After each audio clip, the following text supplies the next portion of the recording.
So, the book The House on Mango Street has a lot of symbolism. It has a lot of objects that could be symbols. Now, as I talked about in my last video, symbols, what we see as symbols, does depend on our own background.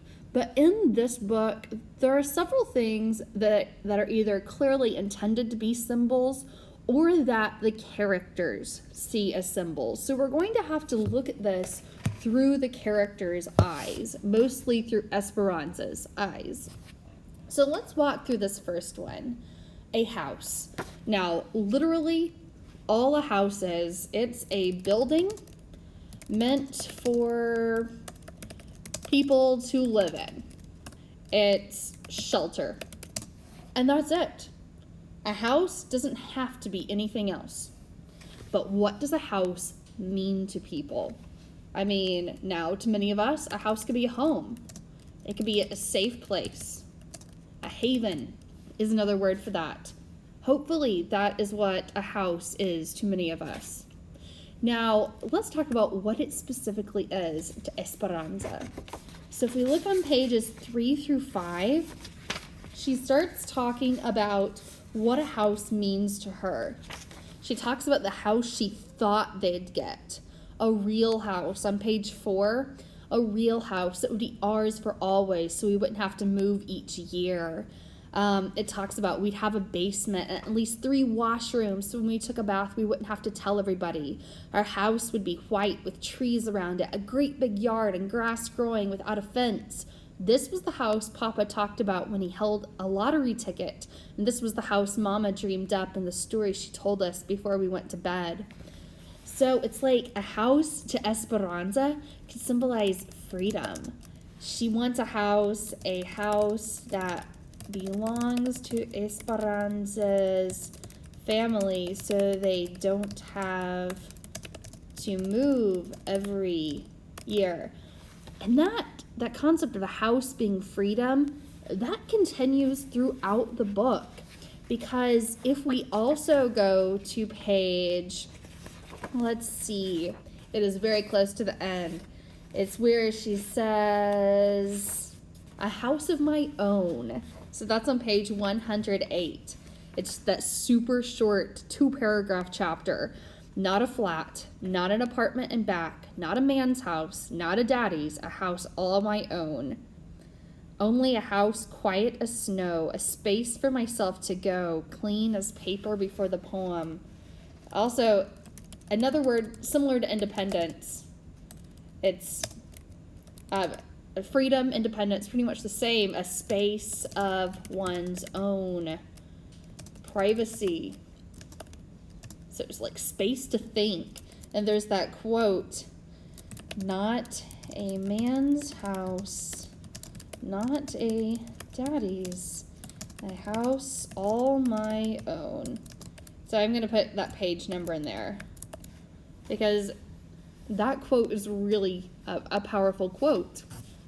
That's what Esperanza wants. She has all these examples in her life of these women who are maybe trapped, like Rafaela, whose husband locks her up inside because she's so beautiful. He kind of views her as property, but what Esperanza wants is her own house, for her own space for writing. So it symbolizes freedom, independence for her. Let's talk about the 4 little elms. So those are mentioned in two different chapters in the book. 2 chapters mainly. Well, now, what are they literally? Well, let's go to pages 3 through 5. But first talks about the house on Mango Street. And it talks about, it's on page 4, starting in the paragraph, but the house on Mango Street is not the way they told it at all. So the quote is, there is no front yard, only 4 little elms, the city planted by the curb. So this was on one of the first worksheets. It was what might they symbolize? And there were actually quite a few possible answers. That's one where, the only incorrect answer was death, I believe. So They could symbolize Esperanza and her siblings. They could symbolize hope. They could symbolize, determination or strength. And we'll get to that in the next section we look at. But literally, these are just 4 little trees. They're just trees. They wouldn't have to symbolize anything except looking at the chapter 4 skinny trees, they really clearly are intended to symbolize something. So if we go to page 74, 4 skinny trees, Esperanza is saying, they are the only ones who understand me. I am the only one who understands them. 4 skinny trees with skinny necks and pointy elbows like mine. 4 who do not belong here, but are here. 4 raggedy excuses planted by the city.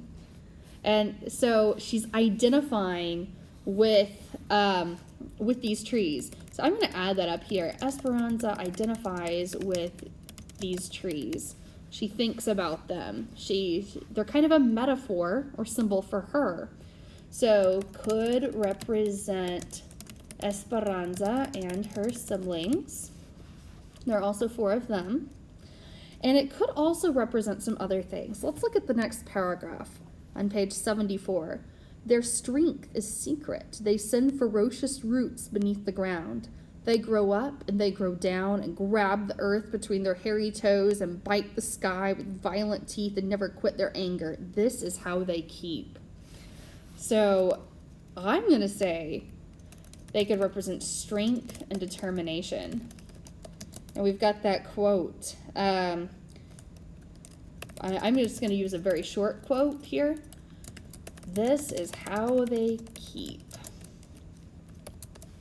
So clearly it's showing determination, like flourishing in spite of your environment. It says over on page 75, it says, 4 who grew despite concrete. Oops, 75. So they're kind of like Esperanza because she doesn't have the world's best environment. I mean, it's interesting. It's not a terrible environment necessarily. But then again, I mean, she's got a loving family. She's got a house, a roof over her head. But, there's the crime. There's Louis's cousin with the stolen car. There are all these negative role models of women who are like, their husbands all left them. They feel trapped by their kids, or maybe they're literally trapped. Not many people have, careers or professions that pay a lot of money. So she doesn't have the world's best environment, but she does have strength and determination. She's reaching for the sky, so to speak, which is also a symbol. So I'm just going to keep going through these big 4 symbols, and you can be writing down these answers as we go, as you listen. Okay, feet and shoes. So let's think about this one. Feet, literally, your feet are at the bottom of your legs. Use your feet for walking, mobility, going places. If we didn't have our feet, well, we'd have to use a wheelchair or something else, and it would be harder to get places. Walking, and shoes are literally for covering your feet. Now, that's not all they're for, though. Think about the different uses of shoes. I'm not going to type all this up, but you might also use shoes for different sports. You might use shoes for a fashion statement. You might use shoes to kind of identify what group you're with. So you can kind of tell about people from their shoes. If someone's wearing cowboy boots, what do you assume about them? I mean, you probably don't assume that they live in an urban area. You probably assume they live in a rural area. You might even assume what kind of music they listen to. Maybe. I don't know. An example from my personal life, when I was in middle school and early high school, there were skater shoes. Those Vans shoes, like with the thick soles, and people would leave their laces untied, and like you knew that someone was like a skater punk, like kind of emo punk stuff if they wore shoes like that. So shoes can be used to can be used to show identity or fashion or get people's attention. So we already have something here. Shoes are kind of status, identity. That's something that they are already in our lives. Let's take a closer look at what shoes mean to Esperanza and to the other characters. So remember the section, The Family of Little Feet, on pages 39 through 42? So that's the chapter where Esperanza and Lucy and Rachel get all of these high heels, and they learn to walk in them, and they parade downtown, and they get definitely the wrong kind of attention. One man is like, you girls better not be wearing those are dangerous. And other men are like, oh, you're so pretty. And they give them like this very inappropriate attention, these girls are like preteens.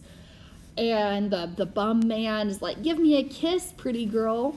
So to those men, the high heels might represent men see the girls as adult women.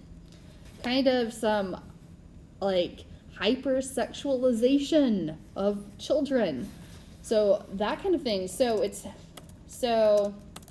we've kind of got maturity there. I'm going to add growing up too soon. They're seen as grown up even though they're only children. And it's the shoes that make the difference in that case. If you go to other sections, chanclas is a section where Esperanza gets a whole new outfit for her cousin's baptism party, except the shoes. She has to wear her old ugly shoes. And so what do they represent to her then? You think through that. I think you'll get something. I would like to look at the sire section though. Page 72 through 73.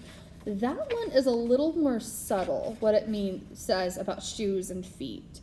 So we've got Sire. He's this kind of dangerous punk type kid, maybe an older teenager.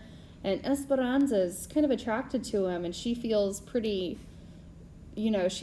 special when he gives her some attention. But Sire has this girlfriend, Lois, and we get this description of Lois's feet. It's kind of specific. So on page 73 says, she is tiny and pretty and smells like baby's skin. I see her sometimes running to the store for him. And once when she was standing next to me at Mr. Benny's grocery, she was barefoot. And I saw her barefoot baby toenails all painted pale, pale pink, like little pink seashells. And she smells pink like babies do. She's got big girl hands and her bones are long like ladies' bones. And she wears makeup too. But she doesn't know how to tie her shoes. I do. So we've got Lois. I'm going to add this up here. Lois, Sire's girl, spelling problems, girlfriend, has baby-like feet, often goes barefoot, can't tie her own shoes, which is pretty weird. It makes you wonder how young Lois is. But let's assume Lois is at least 16, okay? So now if you had a 5-year-old who couldn't tie their own shoes, you wouldn't assume that they're dumb or anything or lacking mentally. You would just assume that they're immature and haven't learned something. When you have a 16-year-old who can't tie their shoes, well, it doesn't necessarily mean they're dumb or can't learn, but it does show that you'd be pretty dependent on others or immature, just lacking skills. So in Lois's case, those babyish feet, maybe that represents immaturity, which of course is the opposite over here of high heels representing maturity, immaturity, and dependence. So like having the small feet, not tying your own shoes, that's not thinking for yourself, not learning new things. And if you look at the No Speak English section, if you want another example, go to that section and see what it says about Mamacita's feet and her shoes. And you might get some similar ideas of maturity, learning, and dependence. Okay,